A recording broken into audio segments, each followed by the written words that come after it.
Hello guys, welcome again to this discussion on SSC GD 2021। So क्या कर रहे हैं अभी हम? तो कोर्स जो है हमारा वैसे ऑफिशियली लॉन्च होगा 10 सितंबर को, बट ये जो आपके प्रीवियस ईयर के क्वेश्चन हैं आपको पहले ही मिल रहे होंगे, ठीक है। क्योंकि पता तो होना चाहिए ना भाई, क्या पढ़ेंगे हम आगे, किस लेवल का पढ़ेंगे, किस तरीके से पढ़ेंगे, ठीक है, किस तरीके से हम आपको पढ़ा पाएंगे, समझा पाएंगे या नहीं पाएंगे। तो वो सारी चीज़ें आप इससे गेस कर सकते हो, ठीक है। ऑब्वियस है कि पहले चेक करोगे ना कि भाई हाँ इस बंदे को आता है या नहीं आता है, या जो भी आप सब करते हैं, ठीक है। तो आपका भी हक बनता है, तो इसलिए पहले पेपर बना देते हैं ताकि आपको पता चल जाए कि हाँ हो जाएगा। और मैं पहले ही बता चुका हूँ जब हमने अनाउंसमेंट की थी जन्माष्टमी वाले दिन कि भाई जब कोर्स आएगा तो आप हमारे ऊपर रिलाई कर सकते हो। So you can rely us on maths पे पूरा कर सकते हो, क्योंकि मैथ्स में ऐसा कुछ नहीं है कि जो बच जाएगा। और बात करें अगर हम जीएस जीके वगैरह जैसे सब्जेक्ट की, तो जीएस में हमें नहीं पता कि क्या क्या आ जाएगा, क्योंकि कोर्स में लिखा है सिर्फ जीएस, और जीएस में बहुत सारी चीज़ें आती हैं, ठीक है। जीएस में आपका कॉन्स्टिट्यूशन आ जाएगा, जीएस में आपका सब कुछ आ जाएगा, बेसिकली प्राइम मिनिस्टर आ जाएगा, प्रेसिडेंट आ जाएगा, वाइस प्रेसिडेंट आ जाएंगे, गवर्नर्स आ जाएंगे। तो वो सारी चीज़ें आपकी इंक्लूड हो जाती हैं जीएस के अंदर, और आपको पता होनी चाहिए। ज्योग्राफी में आपके रिवर्स के नेम आ जाएंगे, सी के नेम आ जाएंगे, ठीक है। इंटरनेशनल रिलेशन पूछ सकता है, तो कुछ भी आ सकता है जीएस के अंदर, बहुत सारी चीज़ें होती हैं। तो इसमें हम आपको कंफर्मेशन नहीं दे सकते कि हाँ भाई हम सब कुछ करा सकते हैं। तो आपको मल्टीपल सोर्स ढूंढने पड़ेंगे इस चीज़ को कवर करने के लिए। बट द मोस्ट इम्पॉर्टेंट हम बात करें अगर इंग्रेडिएंट जो होगा आपका जीएस का, वो होगा ये कि आप 6th से लेके 12th नहीं 11th तक की अगर आप ज्योग्राफी और हम बात करें सिविक्स वगैरह पढ़ लेते हो तो ये बहुत ही ज़्यादा सफिशिएंट होगा, ठीक है। और बाकी थोड़ी बहुत चीज़ें रिवर्स वगैरह के नाम आप याद कर लो, मैप थोड़ा सा देख लो, तो वो जीएस कंप्लीट हो जाएगी। और जीके का तो कुछ ऐसा है कि जीके का भी कुछ नहीं भरोसा भाई कहाँ से क्या उठ के आ जाए। वैसे हम सब मानते हैं कि 6 महीने पहले तक का आएगा, लेकिन हो सकता है कि ज़्यादा का भी आए, तो प्रिपेयर रहना पड़ेगा। लेकिन मैथ्स में ऐसा नहीं कुछ। मैथ्स इसलिए तो अच्छा है ना कि मैथ्स में हमें पता है कि क्या क्या जो टॉपिक है वो मेंशन्ड है, वही टॉपिक आएंगे। जैसे अगर सिंपल इंटरेस्ट लिखा है तो सिंपल इंटरेस्ट का ही तो क्वेश्चन आएगा, या कंपाउंड लिखा है तो कंपाउंड का क्वेश्चन आएगा, लेकिन बाहर से कुछ नहीं आ जाएगा। अगर इसमें आपके सिलेबस में डिफरेंशिएशन मेंशन नहीं है तो डिफरेंशिएशन पे क्वेश्चन भी नहीं आएगा, इंटीग्रेशन पे नहीं तो नहीं आएगा, ठीक है। तो जो 3D है 3D नहीं है, तो बहुत सारी चीज़ें हैं जिस पे क्वेश्चन नहीं आएंगे तो नहीं आएंगे, जो मेंशन्ड है वही आएगा, ठीक है। सो हमने 21 क्वेश्चन किए थे पिछली वीडियो में, और मैंने बोला था कि कितने करेंगे 25, लेकिन वही वीडियो 50 मिनट की हो चुकी थी ऑलरेडी।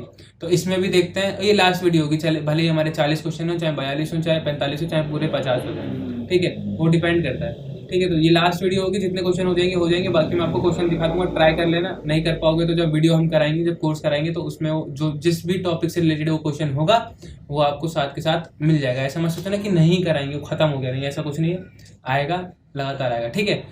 सो स्टार्ट करते हैं अपने नेक्स्ट क्वेश्चन के साथ। तो पिछला क्वेश्चन हमने कुछ ये किया था, the average of all odd numbers less than 100 is इतना। एंड देन अब हम करेंगे अब बैट्समैन 172 क्वेश्चन है। तो a batsman has a certain average of runs for 11 innings played by him. In his 12th inning, he scored 90 runs, thereby decreased the average of run by 5. His average of run for 12th inning is. तो हमें निकालना है। तो basically बोल क्या रहा है question, पहले क्वेश्चन समझा देता हूँ, उसके बाद ट्राई कर लेना एक बार वीडियो रोक के, बाकी हम कराएंगे आपको। तो एक बैट्समैन है जिसका एवरेज है, मतलब एवरेज समझते हो ना कि कितने इनिंग्स में कितने रन बनाए हैं, या कितने रन बनाए हैं कितने इनिंग्स में, कुछ भी बोल सकते हो। तो एवरेज है उसका 11 इनिंग तक कितना है नहीं पता, ठीक है। उसका सर्टेन एवरेज है, सर्टेन एवरेज मतलब कुछ है एवरेज 11 इनिंग तक का। अब उसने जब 12वीं इनिंग खेली तो उसने 90 रन बना दिए, और जो उसका एवरेज था वो 5 गिर गया। तो अब आपको बताना है कि भाई क्या होगा उसका average inning, average of run for 12th inning is क्या होगी, मतलब एवरेज निकालना है आपको 12 इनिंग तक का। तो कैसे निकालोगे, ठीक है। तो ये है आपका, जैसे मैं आपको ऐसे ही बता सकता हूँ, लेकिन नहीं बताना, ऐसे तो नहीं बताना, ऐसे बताएंगे तो फिर आप सोचोगे कि भाई क्या है। देखो पहले मैं ऐसे भी शॉर्टकट बता देता हूँ, सॉल्यूशन है इसका, शॉर्टकट भी है कि भाई देखो 11 इनिंग वो खेल चुका था, 11 इनिंग वो खेल चुका था, उसका एक डिक्रीज कितना हुआ है, एवरेज 5, डिक्रीज कितना हुआ है, एवरेज 5, ठीक है। और 12th इनिंग का उसका मतलब ओवरऑल एवरेज बताना है। तो अब जब एवरेज कितना डिक्रीज हुआ है, 5 डिक्रीज हुआ है ना, तो हम क्या करेंगे 11 × 5 करेंगे, दैट इज 55। तो इसमें बहुत ज़्यादा कॉमन सेंस लगाना पड़ता है। अब उसने 90 रन मारे हैं, कितने रन मारे हैं 90, तो 90 में अगर हम 55 प्लस कर देंगे तो कितना हो जाएगा 145, एंड यही आंसर है, ठीक है। अब आप सोचो भाई ये तो तुक्का मार रहे हो, भाई आप तुक्का नहीं है भाई, यही होता है। और यही मैं भी करूँगा, जब आपको अभी मेथड से समझाऊंगा तभी वही करूँगा। लेकिन हाँ, ये मेथड थोड़ा टाइम लेगा, 1 मिनट ले सकता है पूरा पूरा, लेकिन अगर आपको समझ में आता है, आपकी मेंटल जो नॉलेज है वो बहुत ज़्यादा स्ट्रांग है, तो आप ऐसे भी थोड़ा इधर उधर करके भी आप पता लगा सकते हो कि हाँ कितना आंसर आएगा। ठीक है, अब आगे बढ़ते हैं लॉजिक की तरफ। लॉजिक ही ज़्यादा इंपॉर्टेंट होता है, हर बार बोलता हूँ मैं, ट्रिक व्रिक कुछ नहीं होती है, सब लॉजिक के ऊपर, सब लॉजिक का खेल है। तो हम एवरेज मान लेते हैं कितना, एवरेज मान लेते हैं हम x, कि उसका 11th इनिंग तक जो एवरेज था वो था x। तो एवरेज का फॉर्मूला होता है क्या, सम ऑफ ऑब्जर्वेशन अपॉन में नंबर ऑफ ऑब्जर्वेशन, यही होता है ना भाई, तो x है ये। तो अब सम ऑफ ऑब्जर्वेशन मतलब कि भाई कितने रन बनाए उसने 11 इनिंग में, तो 11 इनिंग के रन को हम मान लेते हैं, 11 इनिंग्स के रन को हम मान लेते हैं y। ठीक है, 11 इनिंग के रन को हम मान लिया y, तो y अपॉन में नंबर ऑफ ऑब्जर्वेशन कितनी है, 11 है, जो कि हमें गिवन है ना, इज इक्वल टू x, यही तो है। अब सेकेंडली हमें दूसरी स्टेटमेंट दे रखी है क्या, कि उसका जो एवरेज था वो कितना हो गया, 5 से गिर गया, x माइनस 5 हो गया, और जो एवरेज है वो क्या है यहाँ पे 12th इनिंग का है। तो क्या था इसमें, अब जब हम सम ऑफ ऑब्जर्वेशन करेंगे, तो सम ऑफ ऑब्जर्वेशन जब हम करेंगे और नीचे क्या करेंगे, नंबर ऑफ ऑब्जर्वेशन जब हम करेंगे, और यहाँ पे क्या लिखेंगे हम, x माइनस 5, तो सम ऑफ ऑब्जर्वेशन में क्या आ जाएगा यहाँ पे, सम ऑफ ऑब्जर्वेशन में क्या आएगा यहाँ पे, अब इसमें आएगा कि जो सम ऑफ मतलब 11th inning plus 12th inning ना, तो 11th इनिंग के रन को हमने क्या मान रखा है, 11 इनिंग के y। अब 12th इनिंग के रन हमें नहीं पता है, सॉरी 12th इनिंग के रन तो पता है ना, हमें 90 रन मारे थे इसने, बहुत अच्छा बैट्समैन था भाई, 90 रन मारे हैं। ठीक है, अब नंबर ऑफ ऑब्जर्वेशन कितना हो जाएगा 12, और यहाँ पे क्या आ जाएगा x माइनस 5। सही है, यहाँ तक चेक कर लो भाई एक बार, आपको कहीं तसल्ली हो जाए। तो सम ऑफ ऑब्जर्वेशन में आ जाएगा 12 इनिंग के रन, तो 11 इनिंग के रन हमें नहीं पता, तो हमने y मान लिया है, और 12th इनिंग के रन हमें पता है जो कि 90 है। इस तरीके से हो गया। अब क्या करेंगे हम इसके साथ, x की वैल्यू हमें पता है क्या, x की वैल्यू हमें पता है ये रही। ठीक है, अब मेरी फोटो यहाँ से कूद के यहाँ आ जाएगी। ठीक है, तो टेंशन मत लेना, जादू कर रहा हूँ मैं अभी। ठीक है, तो y प्लस 90 अपॉन में 12 इजिकल टू x क्या होगा यहाँ पे, y अपॉन में 11 माइनस 5 हो जाएगा। ठीक है, अब क्या करेंगे हम इसमें, अब तो y प्लस 90 अपॉन में 12 ही रहने देंगे, यहाँ पे एलसीएम ले लेंगे इस तरीके से। अब y माइनस 5 इंटू 11 करेंगे तो 55 हो जाएगा। ठीक है, अब जरा इसे मिटा देते हैं हम, बस तेरी ज़रूरत ख़त्म, अब हमें तू नहीं चाहिए। ठीक है, तो इसको हटा दो, जगह चाहिए ना भाई। अब क्या हो जाएगा यहाँ पे, y प्लस 90 अपॉन में 12 is equal to y minus 55 upon में 11। अब क्रॉस मल्टीप्लाई करते हैं जरा, इसको इधर फेंको, इसको इधर फेंको, तो कितना हो जाएगा 11y plus 990 is equal to 12y minus कितना हो जाएगा ये, अगर हम मल्टी 660 हो जाएगा मेरे हिसाब से। ठीक है, एक बार चेक कर लेना। अब क्या हो जाएगा, इसको यहाँ भेजेंगे, इसको यहाँ भेजेंगे, तो 12 में से 11y गया तो कितना बचा, 1y बचा। अब इन दोनों में से अगर इन दोनों को प्लस करेंगे तो कितना हो जाएगा ये 990 प्लस 660, जरा करो 0 5 कैरी 1 16, तो 16,500। ठीक है, तो y मिल गया हमें, क्या मिल गया हमें, y मिल गया। एवरेज कैसे निकलता है, एवरेज कैसे निकलता है, एवरेज ये एवरेज का क्या फॉर्मूला होता है भाई, ऊपर लिख लेते हैं। तो एवरेज होता है सम ऑफ ऑब्जर्वेशन अपॉन में number of observation. Number of observation कितनी है, 12 है। सम ऑफ ऑब्जर्वेशन कितना है, y प्लस 90 है, कितना है, y प्लस 90 है। तो y में प्लस अगर हम 90 कर देंगे तो कितना, 0 4 कैरी 1 7 1 1740। अब अगर इसको आप काटोगे तो आपको मिलेगा 145। ठीक है, क्लियर है। ठीक है भाई, तो आपको ये मिलेगा। और देखो यहाँ से भी वही आ रहा था जो मैंने अभी बताया कि भाई जितनी एवरेज गिरेगी उतना ही, इसका एक मतलब फॉर्मूला होता है बेसिकली छोटा सा, वो मैं तब कराऊंगा जब मैं एवरेज पढ़ाऊंगा। ठीक है, तो अभी इसी तरीके से करोगे तभी समझ में आएगा। ट्रिक व्रिक अभी बता दूंगा मैं जब साथ साथ हम चलेंगे। तो ऐसा मत सोचना भैया 90 मिनट तो मिलते हैं और आपने इतना बड़ा क्वेश्चन करा दिया। भाई बहुत आसान क्वेश्चन है ये, बस समझाने के साथ साथ किया है तो शायद लंबा लग रहा हो। आगे बढ़ते हैं अब नेक्स्ट क्वेश्चन की तरफ। तो अब क्वेश्चन बेसिकली एवरेज पे बहुत ज़्यादा आते हैं। ठीक है, तो इसलिए थोड़ा टाइम थोड़ा मान के चलो कि लग सकता है। तो आंसर इसका कैसे होगा, so the average of monthly salaries of A, B and C is ₹40,000 and that of B, C and D is 50,000 and D's monthly salary is 60,000। तो A, B, C की मंथली सैलरी कितनी है, average बता रहा हूँ मैं, तीनों का जो एवरेज है वो है 40,000 सॉरी, एंड B और C और D का जो है वो है 50,000, और D की क्या है 60,000, तो ए की मंथली सैलरी कितनी होगी वो आपको बताना है। ठीक है, ऐसे क्वेश्चन मैंने पहले करा रखे हैं CHSL जब मैं पढ़ा रहा था, तो अभी भी वो कराना पड़ेगा क्योंकि भाई करवा रहे हैं तो करवाना पड़ेगा। ठीक है, तो अब एवरेज है फिर से, तो हमें लिखना है एवरेज ऑफ ABC, कितना दे रखा है हमें 40,000। तो इसका एवरेज का कैसे होता है भाई, एवरेज का फॉर्मूला क्या होता है, सम ऑफ ऑब्जर्वेशन, तो हम मान लेते हैं सम ऑफ ऑब्जर्वेशन A की सैलरी प्लस B की सैलरी अपॉन प्लस C की सैलरी अपॉन में 3, क्योंकि नंबर ऑफ ऑब्जर्वेशन भी चाहिए होता है, इज इक्वल टू 40,000। तो A plus B plus C कितना आ जाएगा, अगर इसको यहाँ मल्टीप्लाई करोगे तो 120,000। ठीक है, हो गया। अब हमें नेक्स्ट क्या दे रखा है, एवरेज ऑफ BCD इज 50,000, तो BCD को मैं सीधा लिख दूँ, एवरेज क्या होता है B plus C plus D upon में नंबर ऑफ ऑब्जर्वेशन में 3, और इसका टोटल एवरेज कितना है 50,000। अब क्या आ जाएगा B plus C plus D is equal to 150,000। Okay, clear है यहाँ तक। तो B plus C plus D है मेरे पास A plus B plus C भी है। अब मैं क्या करता हूँ, मैं मान लेता हूँ उसको A और इसको सेकंड मान लेता हूँ। ठीक है, अब मैं क्या करूँगा, 1 में से दूसरी माइनस कर दूंगा। भैया आप बोलोगे आप पता कैसे चला, आपको अभी बताता हूँ कैसे पता चला। ठीक है, थोड़ा कर लेते हैं, उसके बाद बताएंगे कैसे पता चला कि क्यों माइनस करना है। ठीक है, B plus C plus D, तो यहाँ प्लस है यहाँ माइनस हो जाएगा, प्लस का माइनस, यहाँ पे कितना हो जाएगा 1.5 लाख 150,000, यहाँ पे प्लस है यहाँ पे माइनस हो जाएगा। ठीक है, इससे ये गया इससे ये गया। अब देखो करना क्या था ना, मुझे D निकालना था, सॉरी A निकालना था ना, A निकालना था। A कैसे निकलता, क्योंकि 2 इक्वेशन बन चुकी थी, अब या तो इनको प्लस करूँ या तो माइनस करूँ, किसी न किसी तरीके से तो मुझे निकालना था। तो मैंने क्या कर दिया कि मुझे दिख रहा था ऊपर भी B प्लस C है, नीचे भी B प्लस C है, तो मैं इनको काट सकता हूँ और मुझे A और D मिल जाएगा, और जिसमें से D की मंथली सैलरी मुझे पता है तो मेरे को A मिल जाएगा वहाँ से। ठीक है, ये सब आएगा तब जब आप क्वेश्चन करोगे अच्छे खासे। तो A माइनस D हो जाएगा आपका -30, हाँ या ना। ठीक है, अब D तुम्हें पता है कितना है 60 है, -60,000 और -30,000। ठीक है, अब A कितना आ जाएगा, जब यहाँ पे प्लस में होगा तो यहाँ प्लस में हो जाएगा, तो ये हो जाएगा आपका +30,000। तो A की सैलरी कितनी है +30,000, तो ये रहा आपका आंसर। ठीक है, इस बार मैंने फोटो नहीं हटवाई क्योंकि भाई अब मुझे वहाँ पे दिख रहा है कि हाँ वहाँ पे मैं नहीं लिख सकता, तो इसलिए बार बार इधर उधर जाएगा अच्छा लगेगा ना, कोई दिक्कत नहीं। तो A इज इक्वल टू 30,000।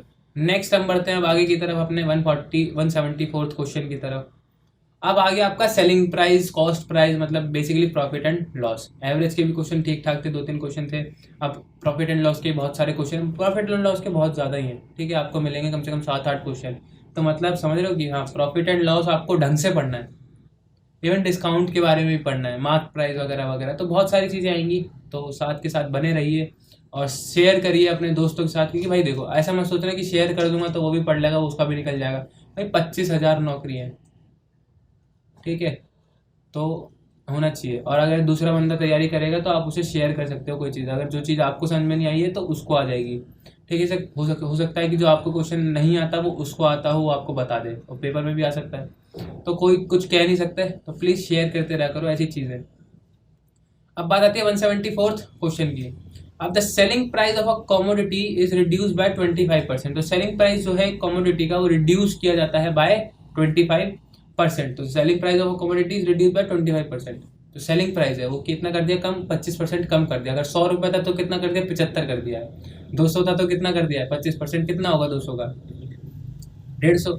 ठीक है, तो वो सारी चीज़ें कैसे याद है, मुझे कर रखी है बहुत बार इसलिए याद है। ठीक है, next is as a result its daily sale is increase by 30%। अब देखो किसी भी चीज़ का प्राइस घटेगा तो उसकी डिमांड तो बढ़ेगी, तो उसकी जो डेली सेल थी वो बढ़ गई। मान लो अभी आप 10 रुपये के कहीं 3 मोमोज मिलते हैं, कहीं 2 मिलते हैं, कहीं 4 मिलते हैं, अगर यही 10 के आपको 8 मिलने लग जाएं तो क्या उसकी सेल बढ़ेगी या नहीं बढ़ेगी? जाहिर सी बात है बढ़ेगी। ठीक है, तो वही चीज़ है, समझ रहे हो।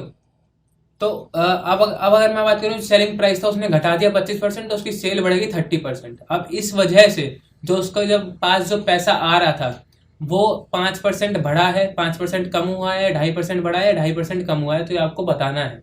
ठीक है, तो कैसे बताओगे जरा चेक कर लेते हैं। अब देखो नुकसान और फायदा बताने के लिए आपको पता होना चाहिए कि कितना कमाया है और कितना लगाया है ना, कि मतलब कितना आपके पास रेवेन्यू आया, कितना आपका एक्सपेंडिचर है, कितना खर्चा है, तो वो सारी चीज़ें पता होनी चाहिए। तो आंसर करें जरा है। ठीक है, अब सेलिंग प्राइस हम मान लेते हैं पहले था x। ठीक है, अब कितना सेलिंग प्राइस ठीक है। अब जो सेलिंग प्राइस 2 मान लेते हैं, ये 1 था। सेलिंग प्राइस 2 कितना है, 25% कम हो गया है, मतलब पहले 100% था, अब कितना हो गया है, 75% ऑफ एक्स हो गया है। ठीक है, क्योंकि 25% कम हो गया ना, तो कितना हो जाएगा ये 75 मतलब परसेंट, मतलब 75 अपॉन में 100 इंटू में एक्स, तो 3/4x। ठीक है। और जो पहले सेल थी, सेल को सेल ही लिखेंगे, तो जो पहले सेल थी वो कितनी थी, मान लेते हैं y थी। मान लो पहले y, जो y मोमोज बिकते थे, अब कितने बिकेंगे, 30% बढ़ गया है। पहले 100% बिकते थे, तो अब कितने बढ़े बिकेंगे, 130% ऑफ y, मतलब 13/10y। ठीक है, ठीक है भाई, इतना क्लियर है। अब आते हैं आगे की तरफ। ठीक है, आगे की तरफ कैसे, अब देखो, अब मान लो उसके एक्स पहले प्राइस था, उसकी वाई प्लेट मोमोज बिकते थे, तो टोटल उसके पास रेवेन्यू कितना आता था, एक्स वाई आता था, है कि नहीं। तो हम बात करते हैं रेवेन्यू 1 की, तो जो पहले आता था वो कितना था, एक्स इंटू वाई। भाई जितने रुपए की एक प्लेट थी उतना मल्टीप्लाई कर दो आप उसको वाई से, तो एक्स वाई। अब अगर रेवेन्यू 2 की बात करूं मैं, ठीक है, रेवेन्यू 2 मतलब जब प्राइस घटा दिया और सेल बढ़ गई है, तो क्या हो जाएगा, इतने बिक रहे हैं, सॉरी इतना प्राइस है और इतने बिक रहे हैं, तो दोनों को मल्टीप्लाई करोगे तो क्या मिल जाएगा आपको, कि भाई बाद में कितना पैसा आ रहा है। तो ये आ रहा है आपके पास 3/4x इंटू में 13/10x। ठीक है, तो इतना कुछ आ रहा है, तो ये हो जाएगा 39/40x। ठीक है, पहले कितना आ रहा था, एक्स वाई, सॉरी यहाँ पे भाई एक्स वाई, अब पहले आ रहा था एक्स वाई और अब आ रहा है 39/40 XY, तो कम आ रहा है अब, क्योंकि 39/40 क्या है, 1 से कम है, जो कि ऊपर है। ठीक है, यहाँ पे 1 लिख सकता हूँ। ठीक है, तो उससे कम आ रहा है, इसका मतलब क्या है कि भाई लॉस है, थोड़ा बहुत ही सही लेकिन लॉस है। ठीक है, लॉस कैसे निकलेगा, अब लॉस निकलेगा आपका एक्स वाई में से, अगर आप 39/40 XY कर देते हो तो अब क्या कर रहा हूँ मैं, फोटो यहाँ से यहाँ नहीं करूँगा, अब मैं क्या कर दूंगा, ब्लर कर दूंगा। ठीक है, तो आपको दिखेगा। तो लॉस कितना हो जाएगा यहाँ पे, अब माइनस करोगे तो 1/40 XY। अब हमें क्या निकालना है, परसेंटेज में निकालना है। तो पहली बात, ये मोर वाले ऑप्शन तो खत्म हो गए, यहाँ पे हमें पता चल गया अब लेस हो रहा है। ठीक है, हमें घाटा हो रहा है। ठीक है, तो अब क्या करना पड़ेगा हमें लॉस निकालने के लिए, लॉस परसेंटेज निकालने के लिए क्या करना पड़ता है, लॉस अपॉन में रियल जो भी होता है, तो रियल कितना है, एक्स वाई है, इंटू में 100 है, एक्स वाई से एस वाई है, 140 इंटू 100 कितना आ जाएगा, 2.5। तो इसका मतलब कि 2.5% जो था उसको नुकसान हो रहा था, मतलब उसके जो रेवेन्यू था वो कम जनरेट हो रहा था। So answer D is correct हो गया। अब भाई देखो, अभी मेरे को मान लो कि 1-1.5 मिनट लगा है, तो आपको कितना लग सकता है, जब आप, अब देखो मैंने समझाते समझाते 1-1.5 मिनट लगाया, आप अगर खुद करोगे तो मोस्ट प्रोबेबली 30 से 40 सेकंड में क्वेश्चन हो जाना चाहिए, इससे ज़्यादा आपको टाइम नहीं लगेगा। और मैं तो जब भी बता रहा हूँ आपको कि अगर आप 1 मिनट में भी एक सवाल करते हो तो बहुत है भाई, क्योंकि 25 ही क्वेश्चन है ना, तो 25 मिनट में कर लोगे। चलो 25 भी हटाओ, 30 मिनट ले लेते हैं हम। अगर आप 30 मिनट में मैथ्स के अगर 25 क्वेश्चन कर लेते हो, और मैं तो बोल भी नहीं रहा 25 करो, 22 क्वेश्चन करो सही सही, तो 22 नंबर तो आपके पक्के हो गए। अब आपको और कोई दिक्कत नहीं है। अब 30 मिनट में कर लिया, अब 60 मिनट में आपको कितने क्वेश्चन करने हैं, 70 कर सकते हो, क्योंकि वो, सॉरी 75 कर सकते हो। क्यों, क्योंकि वो थ्योरी वाले हैं। आपको जीएस में क्या, आप जीएस में आप सोचोगे क्या, जीएस में आपको क्या करना है, पढ़ना है, आता है तो ठीक है लगा दिया, नहीं आता है तो छोड़ दो, बाद में देखेंगे अगर समय बचेगा तो। सेम जीके के साथ भी क्या, सुना है, पढ़ा है, देखा है तो करोगे, वरना नहीं करोगे।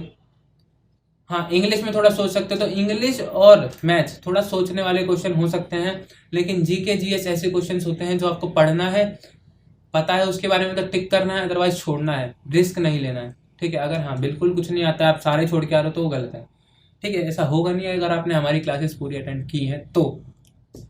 ठीक है, नेक्स्ट 175th क्वेश्चन। ठीक है, so in an examination a student got 30% marks out of 180 in the first paper of a subject.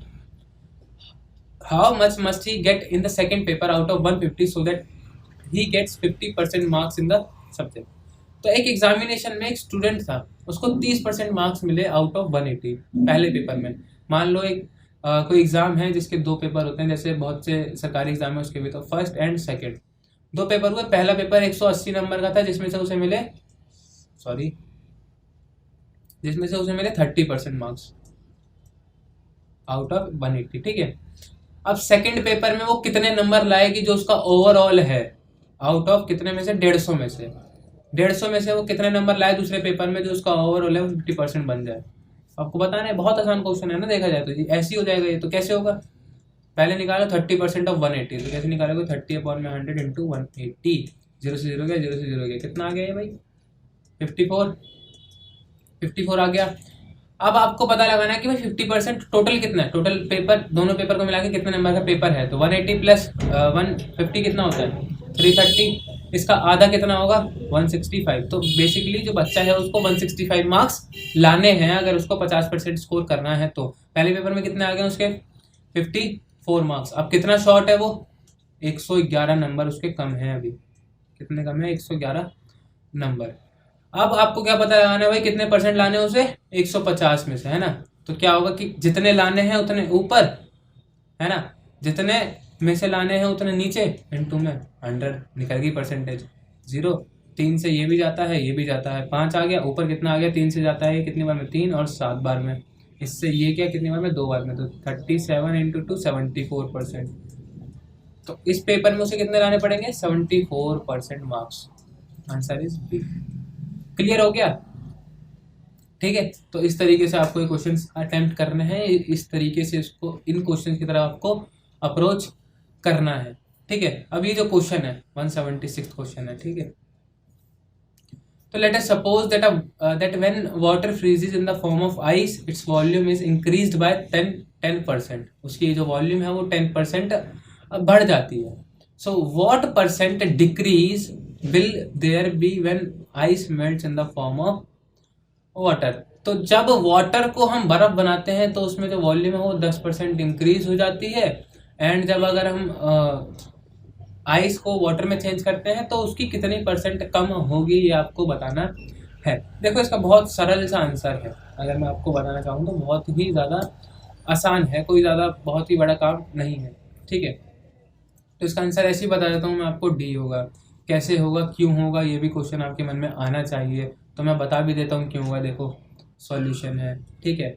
अब पहले तो भैया आपने आंसर क्यों बता दिया, आप सस्पेंस नहीं था ना, अब हम आगे कर देंगे आपकी वीडियो, कर दो, मेरा क्या करोगे, मेरा नुकसान है क्या उसमें, नहीं है, सिंपल। चलो अब आगे बढ़ते हैं। तो मान लो जो वॉल्यूम है वाटर की वो 100 है, ठीक है, सपोज कराई हमने, ठीक है, माना है ये हमने, सपोज 100 क्यों माना है भैया, एक्स क्यों नहीं माना, एक्स से थोड़ा कॉम्प्लिकेट होता है परसेंटेज वाले क्वेश्चन, जब भी परसेंटेज वाले क्वेश्चन करो तो 100 मान के करना अगर मानना है तो, अदरवाइज कोई दिक्कत ही नहीं है।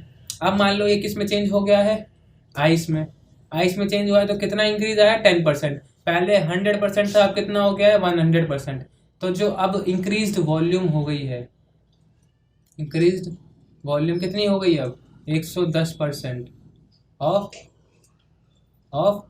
100 मीन्स 110 अपॉन में 100 इंटू 100 कितना आ गया, 110। अब 110 हो गई है। अब अगर ये वापस जाएगी, अगर इसको हम, ये आइस है, अब आइस अगर वाटर में चेंज होगी तो कितना डिक्रीज आएगा ये हमें बताना है। कितना आएगा भाई, चेक कर लेते हैं। इसका 10% कम हो गया ना, तो कितना हो जाएगा, अभी 100% था पहले, अब कितना हो जाएगा। तो अब बात कर लेते हैं डिक्रीज की, है ना, लिखना पड़ता है ना भाई, तो यहाँ नीचे लिखने से फायदा नहीं, ऊपर लिख लेते हैं, है ना। डिक्रीज्ड तो कितनी डिक्रीज होगी, 10%, तो 90% ऑफ 110, तो 90 अपॉन में 100 इंटू 110, इससे ये क्या, इससे ये क्या, कितना बचा, 99, ठीक है। पहले कितना था, 100 था, सॉरी 110 था, तो अब कितना हो गया, 99। बेसिकली हुआ क्या ना कि 100 था ना ओरिजिनल, तो ओरिजिनल क्या था, 100 था, अब 99 हो गया, तो जो डिक्रीज हुआ वो कितना हुआ, सिर्फ 1 का, कितने का हुआ, सिर्फ 1 का। तो 100 माइनस 99 करोगे तो डिक्रीज हुआ 1 का। तो आपको क्या पता लगाना है अब कि कितना डिक्रीज आया ना, कितना परसेंटेज डिक्रीज हुआ है। तो कैसे निकालोगे इसको आप सोचो जरा थोड़ा सा। तो 99 हो गया ना ये, तो बेसिकली हम बात करें तो इसको अगर हम यहाँ से हटा दूँ तो ये 99 हो गया। अब 99 अपॉन में अगर आप 110 करोगे जो कि ओरिजिनल था, इनटू में 100 करोगे तो परसेंटेज आ जाएगा, तो 0 से 0 कैंसिल, है ना, 0 से 0 कैंसिल, 9 से 9, सॉरी ये थोड़ा ऐसा हो, 1 मिनट, तो बेसिकली क्या दोस्तों, दोबारा क्वेश्चन समझते हैं। जो वॉल्यूम थी वो हमने 100 मान ली। अब इंक्रीज्ड जो वॉल्यूम थी वो कितनी हो गई थी, 110% हो गई थी, जो कि इसमें दे रखी है, ठीक है। और what percent decrease will be there when ice melts in the form of water. Basically देखो क्वेश्चन थोड़ा सा क्या है, गड़बड़ है। क्यों है मैं बताता हूँ आपको भी रीजन। देखो what percent decrease will be there when ice melts in the form of water, लेकिन अब ये नहीं बताया कि किसके रिस्पेक्ट में। मैं 110 के रिस्पेक्ट में निकालूं कि कितना डिक्रीज आया है, या 100 के रिस्पेक्ट में निकालूं जो कि मैंने मान रखा है। अगर 100 के रिस्पेक्ट में मानना है तो आंसर कितना आएगा, 1% आएगा, जो कि ऑप्शन में नहीं दे रखा है, ठीक है। लेकिन अगर मैं 110 के रिस्पेक्ट में मानूं, 110 के रिस्पेक्ट में मानूं, तो जो हमारा आंसर आएगा वो कितना आना चाहिए। अगर मैं निकालना चाहूँ तो 110 माइनस 99 करना पड़ेगा, और अपॉन में 110 इंटू 100 करना पड़ेगा। क्यों, क्योंकि इतना तो डिक्रीज हुआ है, क्योंकि 110 से 99 हो गई है, और अपॉन में ओरिजिनल रखना पड़ेगा, जो भी 110 आई है हमारी मेल्ट फ्रीज होने के बाद, इंटू में परसेंटेज निकालने के लिए 100 करना पड़ेगा। तो ये हो जाएगा हमारा ऊपर कितना आ जाएगा, 11 अपॉन में 110 इंटू में 100। इससे ये गया, इससे ये गया, तो आंसर आ जाएगा 10%। तो 10% ऑप्शन में दे रखा है, ठीक है। ये मैंने बताया था जो दूसरे क्वेश्चन होते हैं, आपको बहुत सारे क्वेश्चन में आंसर मिलेगा 9 1/11, क्योंकि इन क्वेश्चन में आंसर ज़्यादातर वही होता है, तो इसलिए मेरे को लगा कि हाँ यही होगा। बट सॉल्व करने के बाद पता चल रहा है कि क्वेश्चन अगर ढंग से आप देखोगे तो आपको पता चलेगा कि इसमें गिवन ही नहीं है कि ओरिजिनल वॉल्यूम के हिसाब से बताना है या फिर फ्रीज वाले वॉल्यूम के हिसाब से बताना है। तो फ्रीज वाले वॉल्यूम के हिसाब से अगर हम निकालेंगे तो आंसर हमारा 10% आ रहा है, लेकिन अगर हम ओरिजिनल वॉल्यूम के रिस्पेक्ट में निकालेंगे तो हमारा आंसर 1% आ रहा है। तो आपको 1 तो गिवन है ही नहीं कहीं भी, तो आंसर कितना हो जाएगा आपका 10%, जो कि आपका निकलेगा कि इसमें फ्रीज वाले के रिस्पेक्ट में कितना डिक्रीज हुआ है, ठीक है। तो कितना डिक्रीज हुआ है, 10%, ठीक है भाई। आगे बढ़े, चलिए 177th क्वेश्चन आंसर। इसमें आपको दे रखा है कि ए रेशियो बी कितना है, 2/3 है।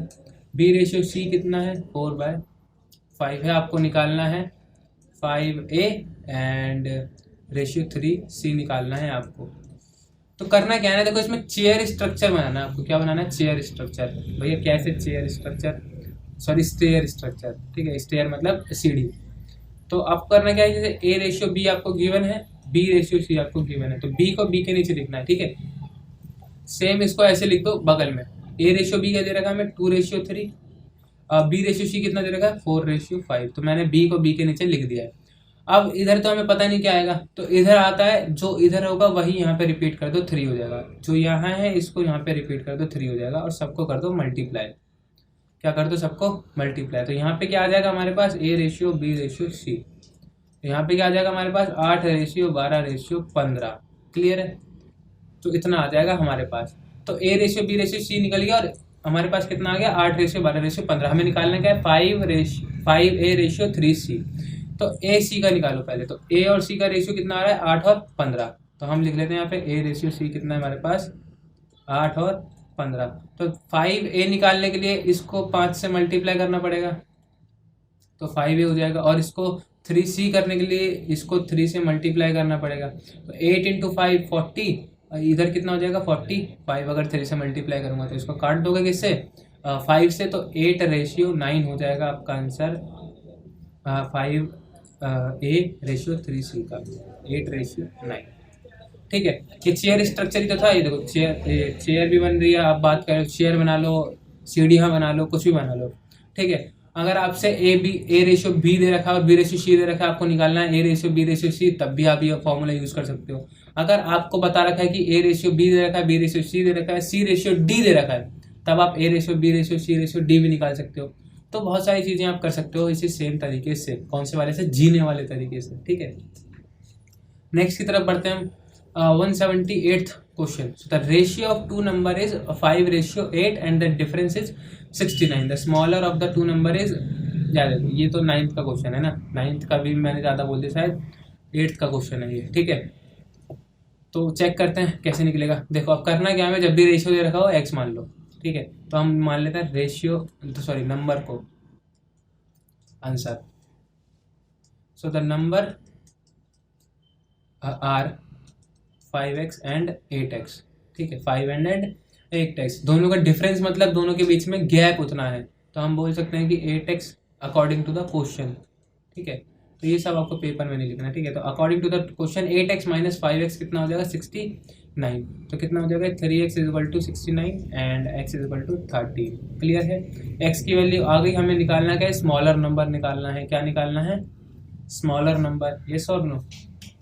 तो दोनों के बीच का डिफरेंस दे रखा था हमें कितना 69, सॉरी यहाँ पे 13 नहीं आएगा, यहाँ पे कितना आएगा 23 आएगा, ठीक है। स्मॉलर नंबर निकालना मतलब 5x क्या है, स्मॉलर है, तो स्मॉलर नंबर कितना हो जाएगा आपका, smaller number should be 5x means 5 into 23 मतलब कि 115 सी।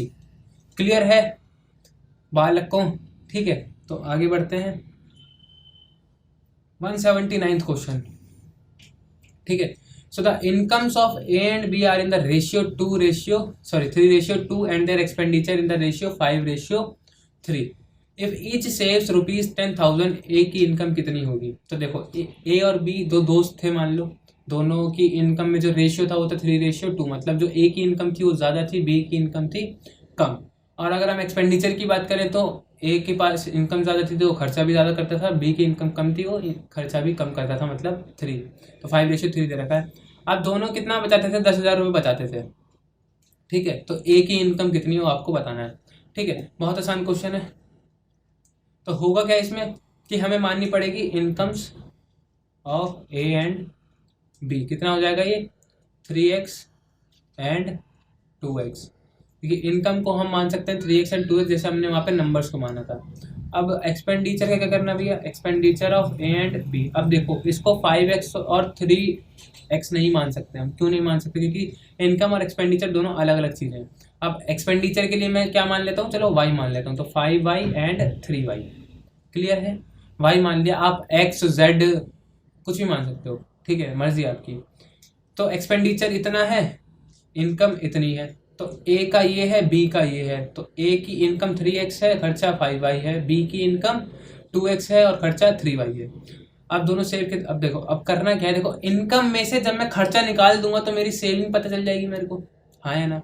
अगर आप 10,000 रुपये कमाते हो और आपने 6,000 कम कर दिए, खर्च कर दिए, तो आपके पास बचेंगे कितने, सेविंग बचेगी जो कि 4,000 होगी, जाहिर सी बात है। तो हम बात करेंगे सेविंग की, तो सेविंग होता है इनकम माइनस एक्सपेंडिचर, ठीक है। अब सेविंग कितनी है, 10,000 रुपये है, इनकम कितनी है ए के केस में, ये हम ए का केस देख रहे हैं, ठीक है। अब इनकम कितनी है 3x माइनस 5y हो जाएगा, ये एक्सपेंडिचर 5y है।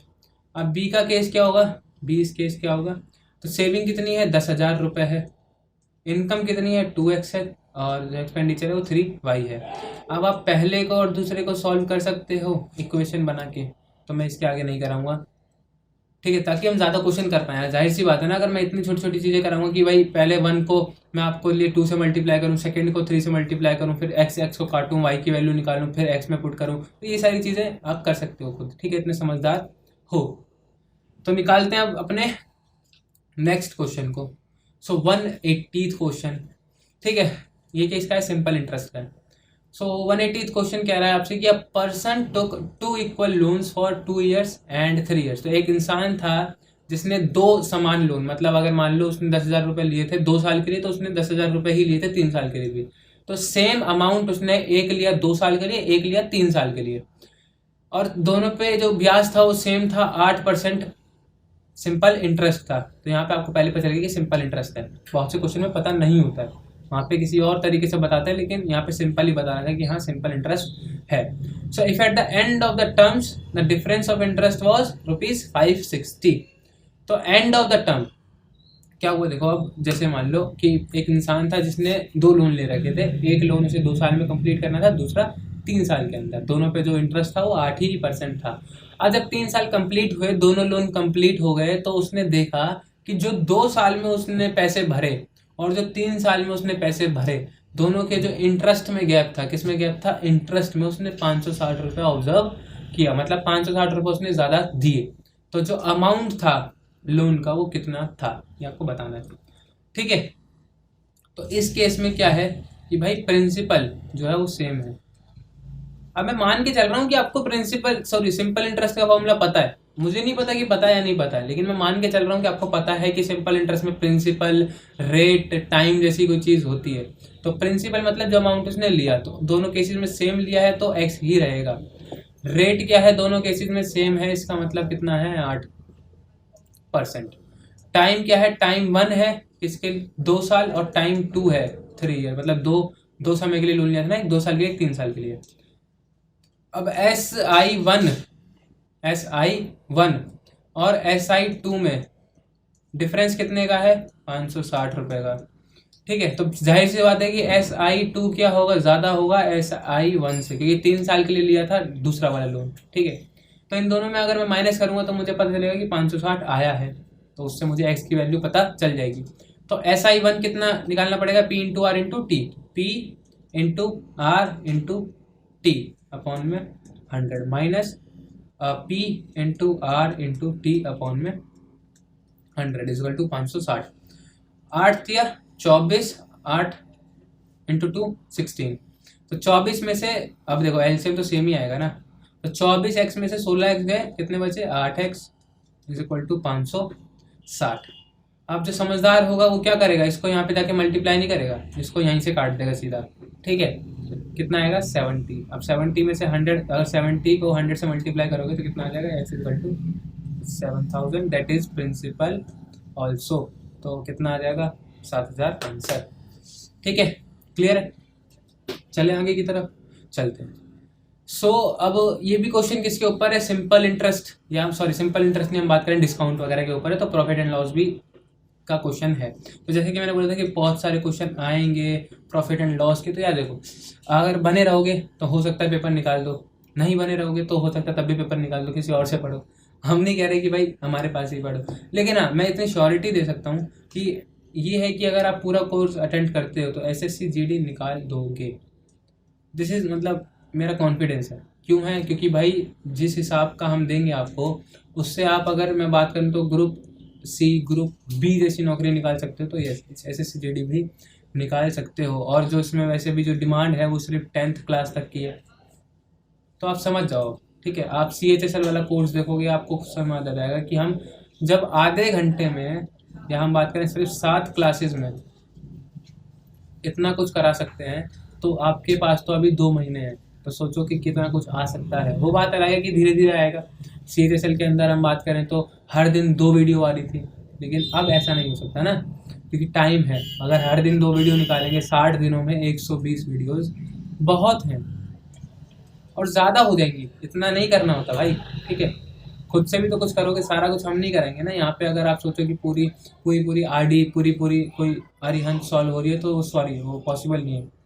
ठीक है, खुद से जब तक नहीं करोगे कोई परेशानी नहीं है उसमें। आप खुद से जब सॉल्व करने लग जाओगे तो पेपर निकालने भी लग जाओगे। जब तक खुद से नहीं करोगे पेपर नहीं निकलेगा, ये मेरे से लिख लो। कितनी भी वीडियो देख लो, 1000 वीडियो देख लोगे, लेकिन खुद अगर एक बुक सॉल्व नहीं करोगे तब तक नहीं निकलेगा paper. Simple, straight and forward. ठीक है, तब तक नहीं निकलेगा। सोचो कि भाई मैं यूट्यूब पे ही क्वेश्चन सॉल्व करता रहूँगा, तो यार हो ही नहीं सकता ना, क्योंकि आपको पता है कि यार मुझे नहीं आएगा तो सामने वाला बंदा तो बताएगा ही बताएगा। ठीक है, तो आपको लगेगा कि यार हो तो जाता है सारा क्वेश्चन, तो फिर सारी कर लूँगा मैं। लेकिन जब बुक खोलोगे ना, अब बुक में भी ऐसा नहीं कि आंसर देख रहे हो, बुक खोलोगे, अब जब आप अपने आप को सेल्फ एनालाइज करोगे कि पता चलेगा कि हाँ भाई मेरे को बहुत कुछ अभी नहीं आता है, मुझे अभी पॉलिश की ज़रूरत है। तब आप खुद देखोगे, खुद समझने लग जाओगे क्वेश्चंस को। एक क्वेश्चन करोगे, दूसरा सेम टाइप का आएगा, तब कर लोगे उस चीज़ को, तो आपको वो चीज़ दिमाग में बैठ जाएगी। फिर वैसा क्वेश्चन देखते ही समझ जाओगे कि हाँ, जैसे शेर को हिरन देखते ही वो उसकी आंखों में आ जाता है ना कि हाँ भाई ये तो गया आज, तो वैसा वाला आपको आ जाएगा कि हाँ ये क्वेश्चन देख लिया, अब ये गया आज, इसको मैं 30 सेकंड या अपने हिसाब से जब भी कर पाऊँ कर लूँगा तुरंत। तो ऐसा आपके अंदर आना चाहिए क्वेश्चन देख के। ठीक है, तो 183 to successive discount of 10% and 5% are equal to a discount of. तो देखो सक्सेसिव मतलब लगातार, पहले 10% डिस्काउंट और फिर 5% डिस्काउंट। तो मान लो एक चीज़ लिया आपने, तो उस पर लिखा था 10% डिस्काउंट, ठीक है भाई घुस गए। अब उस चीज़ ले ली, अब आप पूछ रहे हो डिस्काउंट, तो उसने दोबारा से 5% डिस्काउंट और दे दिया। तो लगातार 2 डिस्काउंट मिले हैं आपको, पहले 10% का और फिर 5% का। तो इसको ओवरऑल करके 15% लिखने की गलती ना करें, कहीं आपको हमें पता चल रहा है कि भाई 10 + 5 कर दिया, 15% ऑप्शन में भी दे रखा है, तो 15% लगा के आ गए कि भाई ये दोनों सक्सेसिव, मतलब दोनों एक लगातार मिले तो 10 + 5 15% हमने लिख दिया। ऐसा नहीं होता है, परसेंटेज में खासकर नहीं होता है, ठीक है। तो हम मान लेते हैं जो भी उस चीज़ का रेट था, मान लेते हैं जो भी एक मार्क प्राइस मतलब जो भी उस चीज़ की जो कीमत थी वो थी 100 रुपये, मार्क प्राइस। अब इस पे पहले कितना मिला है, 10% मिला है, एंड देन उस पे कितना मिला है, 5% मिला है। अब पहले इसका निकालना पड़ेगा ना भाई, जो भी आएगा। तो अगर 10% में 100 में लूज करूं तो कितना आएगा मेरे पास, 90 आएगा ना। कैसे, अब भाई 100% ऑफ 100 क्या होता है, 100 होता है। 90% ऑफ 100 क्या होता है, 90 होता है ना। 10% कम हुआ है इसका मतलब 90। अब 90 का 5% क्या होता है, ये निकालना पड़ेगा आपको, तब आपको मिलेगा क्या, सेलिंग प्राइस, ठीक है। तो 5% ऑफ 90 कितना आएगा यहाँ पे कैंसिल करने के बाद, 2 4.5, ठीक है। तो 4.5 कम होगा मेरे हिसाब से, तो है ना। तो यहाँ पे आ जाएगा आपका 85.5, ये फाइनल प्राइस होगा, सेलिंग प्राइस होगा। तो जो आपका ओरिजिनल प्राइस था, जो मार्क प्राइस था, वो कितना था, 100, उसमें आपको फिर कितने का मिला, वो 85 का। तो जो भी यहाँ से यहाँ तक का जो भी था वो कितना था, 10% मिला, उसके बाद 5% मिला। तो आप क्या करोगे, आप परसेंटेज निकालनी है आपको।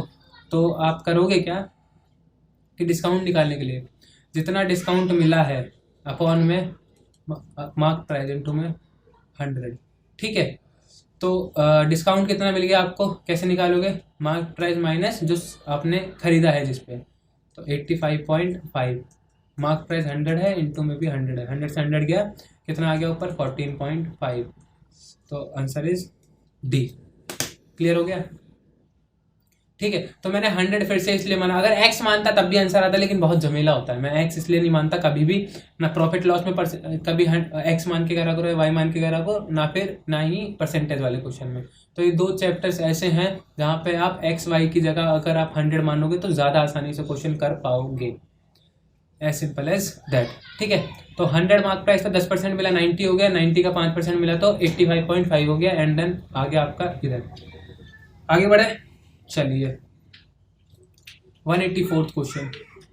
So the mark price of an article is 20% above its cost. If the traders allow 20% discount on its mark price, he will get कितना परसेंट लॉस होगा, क्या होगा देखते हैं। तो the mark price of an article is 20% above it's cost price, ठीक है। तो जो मार्क प्राइस है वो क्या है, 20% ज़्यादा है उसकी कॉस्ट प्राइस का, ठीक है। कितना है, 20% ज़्यादा है उसकी कॉस्ट प्राइस का। तो हम मान लेते हैं कॉस्ट प्राइस क्या है, 100 है, क्या है, 100 है। मैं फिर से मान रहा हूँ 100 ही, एक्स वाई नहीं मानूंगा। तो कॉस्ट प्राइस क्या है, 100 है, और मार्क प्राइस क्या है, 20% ज़्यादा है, तो क्या हो जाएगा, 120% ऑफ 100 हो जाएगा। तो मार्क प्राइस क्या हो जाएगी, 120% ऑफ 100 हो जाएगा। अब क्या हो जाएगा मार्क प्राइस, अब मार्क प्राइस कितना हो जाएगा, 120 रुपीज़, और कॉस्ट प्राइस कितनी है उसकी, 100 रुपीज़। अब ट्रेडर अलाउ कर रहा है, मतलब जो बेच रहा है उसने बोला कि भाई इस पे 20% डिस्काउंट है और आप खरीद लो। अब अगर इस पे 20% डिस्काउंट है तो कितना हो जाएगा, जो सेलिंग प्राइस होगा वो इसको 20% में बेच की तो मिलेगा। अब 20% डिस्काउंट पे बेचा तो कितने का हो गया, ये 80% हो गया ऑफ 120, ठीक है। अब भैया आप क्या कर रहे हो, मुझे समझ में नहीं आ रहा, थोड़ा सा 20 की जगह 80 ले रहे हो। तो देखो 100% ऑफ 120 होता है। अब 20% उसमें से कम क्यों है, डिस्काउंट मतलब कम हो गया ना उसमें से, तो 80% ऑफ 120 जो भी होगा मुझे डायरेक्ट सेलिंग प्राइस मिलेगा। लेकिन अगर मैं आपकी भाषा में करूँ तो मैं किस तरीके से करूँगा कि भाई 20% पहले डिस्काउंट निकालूंगा, तो 20% ऑफ 120 में निकालूंगा पहले, ठीक है भाई। लो आपके तरीके से भी अगर करूँगा तो उतना ही आएगा। 24 रुपये डिस्काउंट मिला, 24 रुपये डिस्काउंट मिला, मतलब जो सेलिंग प्राइस होगा वो कितना होगा, मार्क प्राइस माइनस डिस्काउंट 96, ठीक है। ये आपने अपने तरीके से देख लिया। अब मैं अपने तरीके से दिखाता हूँ कि 20% अगर डिस्काउंट मिलेगा तो जो प्राइस है वो कितना हो जाएगा, सेलिंग प्राइस जो है वो कितना हो जाएगा, 80% हो जाएगा 120 का। तो इससे भी देख लेते हैं आंसर कितना आएगा। तो 80/100 इंटू 120, 0 से 0 गया, 0 से 0 गया, 8 इंटू 12 इज 96। अब देखो 2 लाइन में करना मंजूर है या 6 लाइन में, डिसीजन आपके ऊपर है, ठीक है। तो जो भी मान लो आप यार, दोनों में से कुछ भी मान के करो, मुझे कोई समस्या नहीं है, बस समय का ध्यान रखना। और कोई बात नहीं है, ठीक है। सो 96 हो गया क्या सेलिंग प्राइस, कॉस्ट प्राइस कितना था 100 रुपये, तो नुकसान हुआ है ना, कॉस्ट प्राइस 100 है, सेलिंग प्राइस 96 है, तो प्रॉफिट वाला तो बात ही नहीं बनती ना। तो जो लॉस होगा, लॉस परसेंट का फॉर्मूला क्या होता है, लॉस अपॉन में CP इंटू 100, लॉस कितना होगा CP माइनस SP, तो 100 minus 96 4, CP 100 into 100, 4% loss. Clear है, आई थिंक यस क्लियर होगा, ठीक है। नेक्स्ट की तरफ बढ़ते हैं अब। तो 185th question, a man complete 1/3 of a work in 18 days. How many days will he need to complete 0.5 part of the work? So एक आदमी है जो कि 1/3 काम को 18 दिन में कर रहा है, और जो देखो फिर से वर्क एंड टाइम का क्वेश्चन आ गया, और मैंने आपको जब अनाउंसमेंट की थी तब भी बताया कि वर्क एंड टाइम एक ऐसी चीज़ है जो आप अगर लॉजिक समझ लोगे भाई साहब, आप कोई सा भी क्वेश्चन कर सकते हो, ठीक है। इसके ऊपर तो नाम लिख लो, इस पे तो मैं श्योरिटी दे सकता हूँ कि भाई मैं आपका जो भी है मैं इसमें श्योरिटी दे सकता हूँ कि मैं आपको सारे क्वेश्चन आप करने में समर्थ हो गए अगर देख लेते हो चीज़, तो क्या लॉजिक है, ठीक है। तो टाइम एंड वर्क इतना कंफर्म है। अब man can complete 1/3 of a work in 18 days. अब एक आदमी है जो 1/3 काम को 18 दिन में कर रहा है, ए, ठीक है। How many days will he need to complete 0.5 part, मतलब half part of the work. 1/3 कितने में कर रहा है 18 में, तो 1/2 कितने में करेगा। सिंपल क्वेश्चन है बहुत ज़्यादा, है ना, कि भाई देखो 0.3 सॉरी 1/3। अब अगर कोई आदमी 1/3 काम को 18 दिन में कर रहा है, तो पूरे काम को कितने दिन में करेगा 54 डेज में, आया ना, है ना, कितने दिन में करेगा 54 डेज में। और 1/2 को कितने दिन में करेगा 27 डेज में, हाँ या ना, हाँ, तो फिर टिक कर दो, ठीक है, क्लियर है। इसको हम और भी तरीके से कर सकते थे, लेकिन कोई मतलब बनता नहीं उस चीज़ का अभी फ़िलहाल, खासकर क्योंकि मैं अब जब आपको क्वेश्चन कराऊंगा तो मैं, ये तो बहुत छोटा क्वेश्चन है कि सिर्फ ऐसे ही हो गया ये तो, लेकिन जब जो क्वेश्चन आते हैं मैं आपको एक क्वेश्चन की झलकी दे दूँ, तो देखो मैं आपको बताता हूँ कि कैसे कैसे क्वेश्चन हम करेंगे। कि ए है, ऐसा क्वेश्चन इसमें है एक ऐसा, 1 मिनट मैं देख, हाँ ये रहा।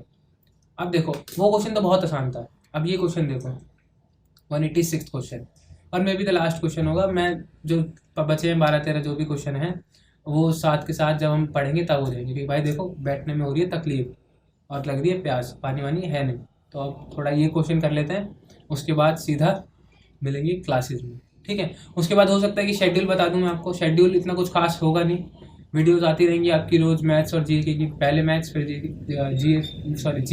फिर मैथ्स फिर जीके, फिर मैथ्स फिर जीके, फिर मैथ्स फिर जीके, ठीक है। तो इस तरीके से आपका रहेगा, संडे ऑफ रहेगा हमेशा, और अगर जिस दिन नहीं रहेगा उस दिन जीएस हो जाएगी। जीएस मीन्स आपको कॉन्स्टिट्यूशन के बारे में बता दिया जाएगा, कॉन्स्टिट्यूशन के अमेंडमेंट्स के बारे में बता दिया जाएगा जो इंपॉर्टेंट होंगी, ठीक है, और कुछ आर्टिकल्स होंगे जो इंपॉर्टेंट होंगे, प्रेसिडेंट के बारे में बता दिया जाएगा। तो ये सारी चीज़ें हैं जो आपको बता दी जाएंगी जीएस की क्लासेस में, ठीक है। तो उतनी टेंशन ना ले, ठीक है। शेड्यूल ऐसा कुछ है नहीं, सोचा भी नहीं कुछ ऐसा कि खास होगा कुछ, ठीक है, लेकिन फिर भी देखते हैं अगर हो सके तो एक बनाने का सॉल्यूशन। अब कह रहा है कि A and B together can do a piece of work in 12 days. तो ए और बी साथ में एक काम करते हैं 12 दिनों में, बी और सी उसी सेम काम करते हैं 15 दिनों में, और सी और ए उस काम करते हैं 20 दिनों के अंदर। अब देखो ए और बी की जोड़ी अच्छी है, दोनों साथ में 12 दिन में कर लेते हैं, बी और सी 15 दिन में, सी और ए 20 दिन में। अब आपको करना ये है कि कुछ नहीं करना है, सीधा ए प्लस बी दोनों साथ में कितने दिन में कर रहे हैं 12 दिन में, तो क्या करना है 1/12 लिखना है रेसिप्रोकल करके। बी और सी कितने दिन में कर रहे हैं 15 दिनों में, तो 1/15। सी और ए कितने दिनों में कर रहे हैं 20 दिनों में, तो 1/20। अब कुछ नहीं करना है, इन तीनों का एलसीएम निकालना है, 15, 12, 20, इन तीनों का एलसीएम निकालना है। निकाल लोगे तो इन तीनों का एलसीएम है 60। बोलोगे रटा हुआ था, रटा हुआ नहीं है, एलसीएम भी जब आएगा ना एचसीएफ एलसीएम, तो उसकी भी ट्रिक बता दूंगा मैं कि कैसे बहुत जल्दी निकाल लेते हैं, देखते निकाल लोगे। तो ये हो गया एलसीएम। और याद रखना टाइम एंड वर्क में जो भी इन तीनों का एलसीएम होगा, जब 2 होंगे तो 2 का एलसीएम होगा, तो जब भी एलसीएम निकालोगे तो वही क्या होता है टोटल वर्क होता है। क्या होता है टोटल वर्क भी होता है। तो एलसीएम ही किसके बराबर होता है, टोटल वर्क के बराबर होता है। ठीक है, अब ये इसको और इसको, अब क्या होगा कि अगर ए प्लस बी अकेले काम करेंगे तो कितनी यूनिट प्रोड्यूस करेंगे, तो टोटल काम अपॉन में 12 दिन, जितने दिन में दोनों काम करते हैं तो कितना हो जाएगा, 5 यूनिट पर डे प्रोड्यूस करते हैं ए और बी। बी और सी का क्या आता है भाई, बी और सी भी क्या करते हैं, 60 अपॉन में 15, मतलब 4 यूनिट पर डे काम करते हैं। टोटल वर्क अपॉन में जितने दिन में वो काम कर सकते हैं उसको कंप्लीट, तो वो हिसाब से लिख देंगे ना। अगर बी और सी 60 यूनिट 15 दिन में प्रोड्यूस कर रहे हैं तो एक दिन में कितनी प्रोड्यूस करेंगे, 4 यूनिट ना, जाहिर सी बात है, ये तो बहुत कॉमन सी बात हो गई ना। सी प्लस ए 60 अपॉन में 20, मतलब 3 यूनिट प्रोड्यूस कर रहे हैं। तो आपको दिख रहा है कि ए प्लस बी बहुत ज्यादा काम कर रहे हैं, 5 यूनिट प्रोड्यूस कर रहे हैं एक दिन के अंदर, बी और सी 4, सी और ए 3। ठीक है, अब क्या भैया इसके साथ अब क्या करना है, देखो पहली इक्वेशन, दूसरी इक्वेशन, तीसरी इक्वेशन। भाई अब आ गया समय मेरे ब्लर होने का। ठीक है, तो अब मैं ब्लर हो जाऊंगा थोड़ी देर में जब भी वो कवर होगा। सो अब तीनों को प्लस कर दो, तो A plus B plus C plus, तो A plus B plus B plus C plus A करोगे तो क्या हो जाएगा, 2a plus 2b plus 2c, और इन तीनों को प्लस करोगे तो कितना हो जाएगा, 12 यूनिट पर डे। क्लियर है, तो 2a प्लस बी प्लस सी कितना हो जाएगा, 12 यूनिट पर डे, और a प्लस बी प्लस सी कितना हो जाएगा, 6 यूनिट पर डे। क्लियर है, तो a प्लस बी प्लस सी कितना हो जाएगा, 6 यूनिट पर डे। तीनों मिल करके उस काम को 6 यूनिट पर डे में प्रोड्यूस करते हैं। लेकिन हमें किसका निकालना है कि ए कितने दिनों में अकेला करेगा, तो हमें पता लगाना पड़ेगा कि ए कितनी यूनिट प्रोड्यूस करता है। तो बी प्लस सी कितनी यूनिट प्रोड्यूस करता है भाई साहब, बी प्लस सी कितनी करता है, 4, तो हमने लिख दिया यहाँ पे 4, हो गया 6 यूनिट पर डे। अब ए कितनी करता है, इसको यहाँ पे ले जाके माइनस, तो 3 यूनिट प्रोड्यूस करते हैं ये जनाब। तो ए जो है वो 3 यूनिट प्रोड्यूस करता है एक दिन के अंदर, तो 60 यूनिट कितने दिन में प्रोड्यूस करेगा वो, तो देख लेते हैं। तो कितना हो जाएगा यहाँ पे, अब ए इंटू डेज हमें नहीं पता कि ए कितनी यूनिट प्रोड्यूस करेगा, कितने दिन काम करेगा और कितना करेगा, 60 यूनिट प्रोड्यूस करेगा। तो ए कितनी कर रहा है, 2 यूनिट प्रोड्यूस कर रहा है, इंटू में एक्स इक्वल टू में 60, 2 से 60 गया, एक्स आ गया 30। तो एक्स क्या था यहाँ पे, नंबर ऑफ डेज थे, तो नंबर ऑफ डेज कितने लगे ए को अकेले काम करने में, 30, तो आंसर इज सी। समझ में आ गया भाई। ऐसे क्वेश्चन ना बहुत आसान होते हैं, बस आपको एक बात देखो, जब भी आप करोगे तो आपका जाहिर सी बात है कि ये सब तब नहीं लिखोगे, मैंने ये 3 लाइन वेस्ट में लिखी है, आप नहीं लिखोगे, आपको पता होगा, समझाने के लिए लिखना पड़ता भाई, ठीक है, वरना तो ये ना भी लिखता तो समझ में आ जाता। ठीक है, अगर आपको कॉन्सेप्ट पता है तो कुछ नहीं करना, अपॉन में लिखना रेसिप्रोकल में, फिर A plus B plus C plus जो भी है आपको उसका यूनिट निकालना है पर डे की। फिर जिसको भी अगर अकेले का पूछा है तो अकेले का, ज़्यादातर क्या पूछता है कि तीनों साथ में कितने दिन में करेंगे, तो तीनों साथ में अगर निकालने को पूछा जाए तो A plus B plus C 6 unit produce कर रहे हैं एक दिन में, तो टोटल वर्क कितना करना है, 60 यूनिट। तो अगर 6 एक दिन में कर रहे हैं तो 60 कितने में करेंगे, 10 दिन में, तो 10 हो जाता है आंसर उस केस में। ठीक है, सो इस चीज़ को यहीं पे समाप्त करते हैं यार। ठीक है, ये क्वेश्चन भी टाइम एंड वर्क का ही है, लेकिन कोई बात नहीं, साथ के साथ करवाते रहेंगे। तो thank you and bye bye and be vaccinated.